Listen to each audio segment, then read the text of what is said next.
5 on Treasure Island by Enid Blyton. Chapter 7. Back to Kirin Cottage. The four children were so tremendously surprised and excited that for a minute or two they didn't say a word. They just stared at the dark hulk of the old wreck, imagining what they might find. Then Julian clutched George's arms and pressed it tightly. Isn't this wonderful? He said. Oh, George, isn't it an extraordinary thing to happen? Still, George said nothing but stared at the wreck, all kinds of thoughts racing through her mind. Then she turned to Julian. If only the wreck is still mine now. It's thrown up like this, she said. I don't know if the rocks belong to Queen or anyone, like lost treasure does, but after all, the ship did belong to our family. Nobody bothered much about it when it was down under the sea. But do you suppose people will still let me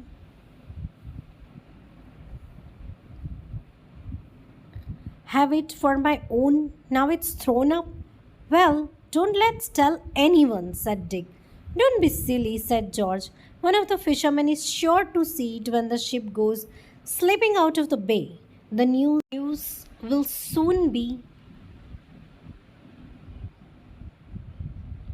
out. Well, then we better explore it thoroughly ourselves before anyone else does, said Dick eagerly. No one knows about it yet. Only us. Can't we explore it as soon as the waves go down a bit? We can't wade out to the rocks if that's what you mean, said George. We might get there by boat, but we couldn't possibly risk it now, while the waves are so big. They won't go down today, that's certain. The wind is still too strong.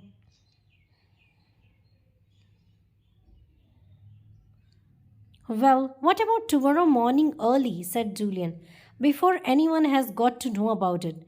I bet if only we can get into the ship first, we can find anything there is to find. Yes, I expect we could, said George. I told you divers had been down and explored the ship as thoroughly as they could. But of course, it is difficult to do that properly underwater. We might find something they have missed. Oh, this is like a dream. I can't believe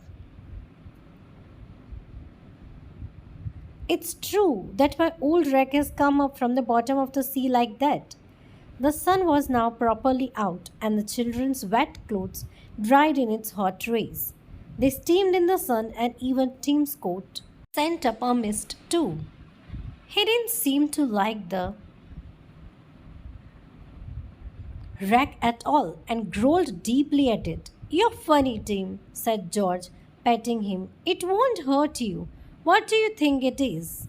He probably thinks it's a whale, said Anne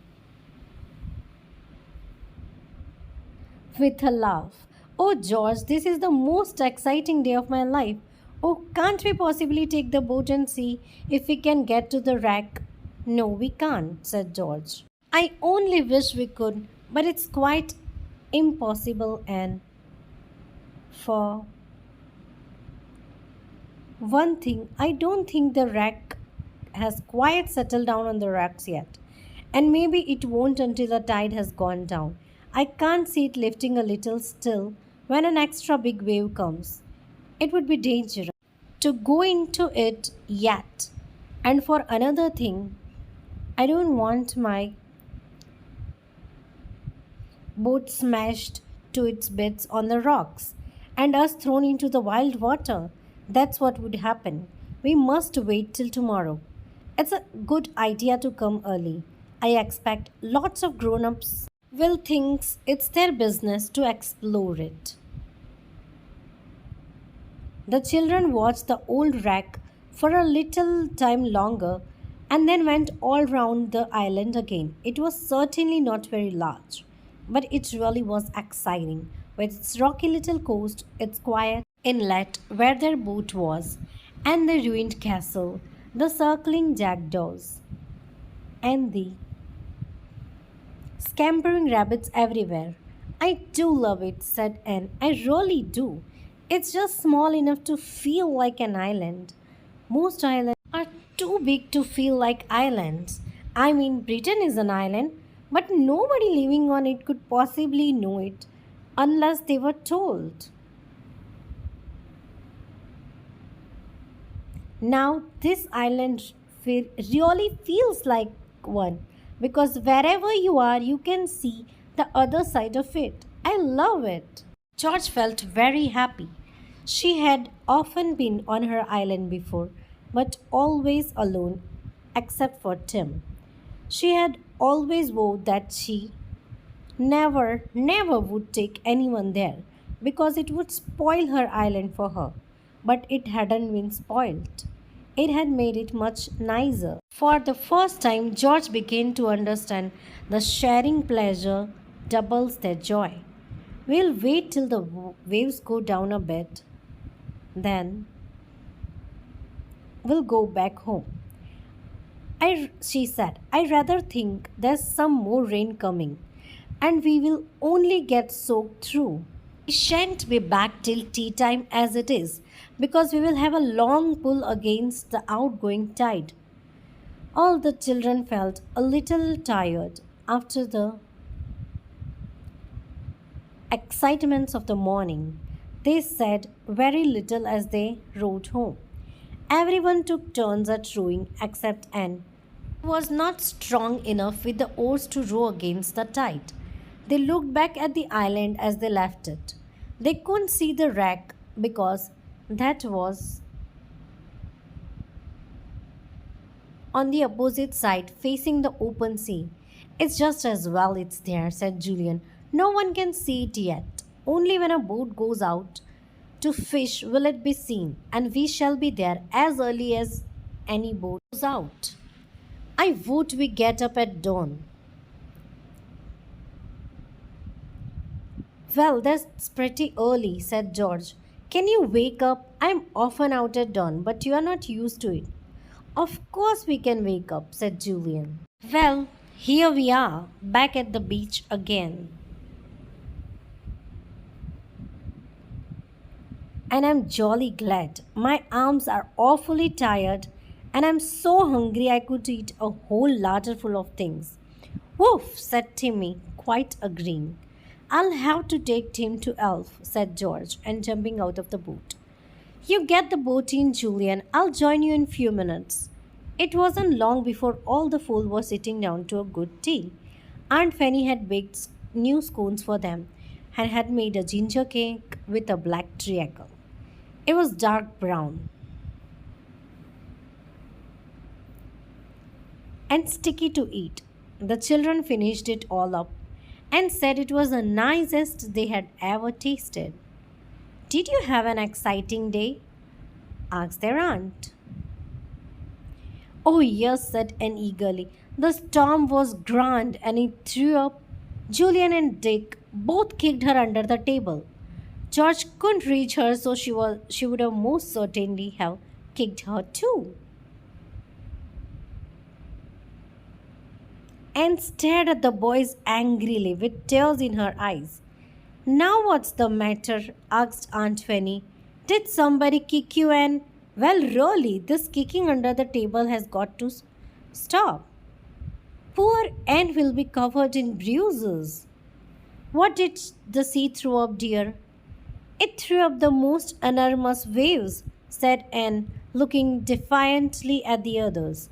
She knew they had thought she was going to say that the sea has thrown up the wreck. But they were wrong. They had kicked her for no reason, nothing. Sorry for kicking you, Anne, said Julian. My foot sort of slipped. So did mine, said Dick. Yes, Aunt Fanny, it was a magnificent sight on the island. The waves raised up that little inlet, and we had to take our boat almost up to the top of the low cliff there. I was really afraid of the storm, said Anne. In fact, I wasn't really as afraid of it as T. Everyone knew perfectly well that Anne was going to mention Timothy, and they all interrupted her at once, speaking very loudly. Julian managed to get a kick in again. "Ooh," said Anne. "The rabbits were so tame," said Julian. "We watched the cormorants," said Dick, and George joined in too, talking at the same time.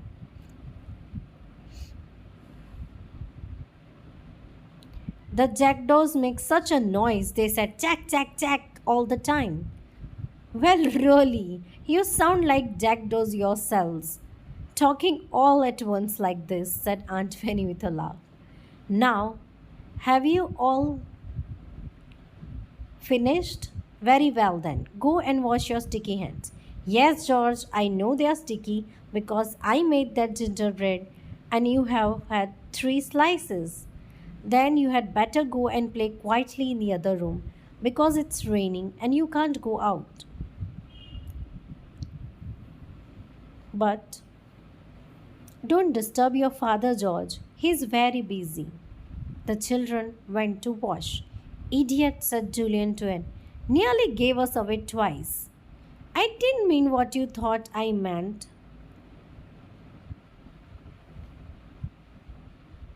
"The first time," began Anne indignantly. George interrupted her.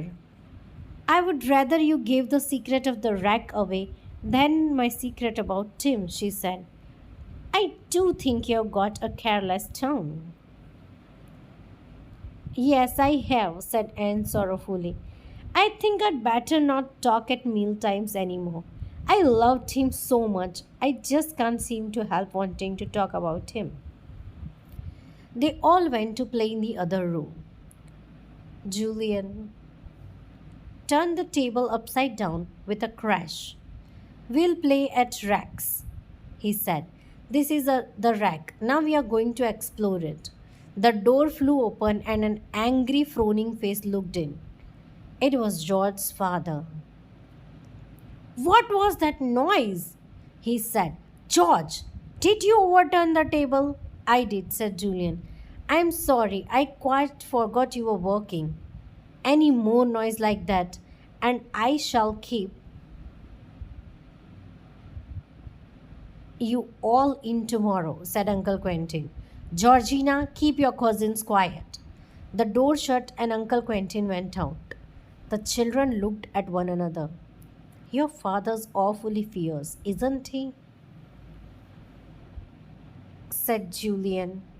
"I'm sorry I made that row. I didn't think." "We'd better do something really quiet," said George. "Or he'll keep his word, and we'll find ourselves inside tomorrow just when we want to explore the rack." This was a terrible thought, and went to get one of her dolls to play with. She had managed to bring quite a number after all. Julian fetched a book. George took up a beautiful little boat she was carving out of a piece of wood. Dick lay back on a chair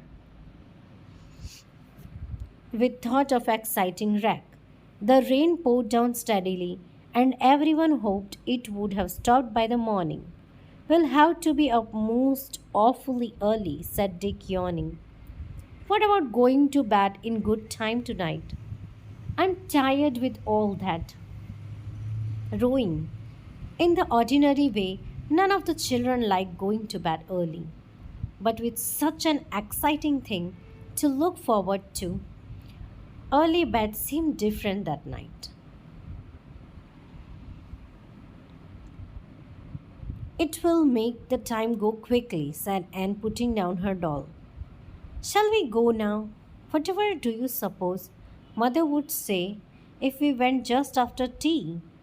said George. "She would think we were all ill." "No, let's go after supper. We'll just say we are tired with rowing, which is perfectly true, and we'll get a good night's sleep and be ready for our adventure tomorrow morning." And it is an adventure, you know. It isn't many people that have the chance of exploring an old wreck like that, which has always been at the bottom of the sea. So by 8 o'clock, all the children were in bed, rather to Aunt Fanny's surprise, and fell asleep at once. Julian and Dick were not long, but George lay awake for some time, thinking of her island, her wreck, and of course, her beloved dog. I must take Tim too, she thought, as she fell asleep. We can't leave old Tim out of this. He shall share in our adventure too. End of chapter 7.